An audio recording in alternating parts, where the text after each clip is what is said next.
Hi, I'm Dr. Matt Ramsey. I am the chair of the English and Communications Department here at Salve, and I'm also the head of the film minor. And in this Halloween season, I wanted to make some recommendations to you about good Halloween films to watch this weekend.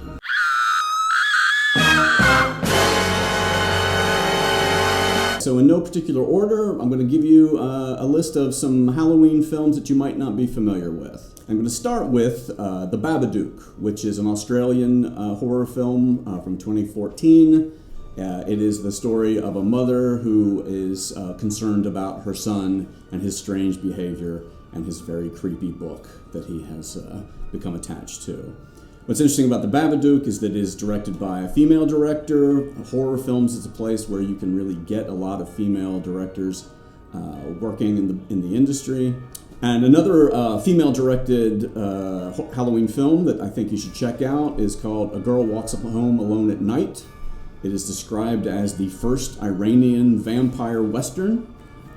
It is in black and white, it is very artistic, and it is a really compelling film from Iran. If you're looking for something a little more disturbing but also very funny, there is the cult classic, The Re-Animator, made in the 1980s. A couple of warnings: it is full of nudity and bizarre, perverse sexuality, but it is also quite entertaining and very funny. In Scandinavia now, there's a real horror boom, and the film that really started that was the Swedish vampire film Let the Right One In, which can be described as a coming-of-age story, a love story, and also it's spectacularly creepy.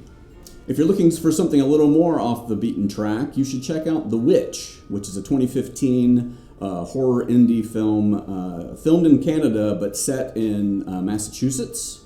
It is a story of a Puritan family who are basically driven out of the community, and they encounter a witch and family domestic problems. Another indie horror film that's really spectacular is called It Follows. It's an American-directed film. It's a sort of a pastiche parody of slasher films from the 1980s and 1990s, and it's really dealing with the anxieties about sexuality in teens.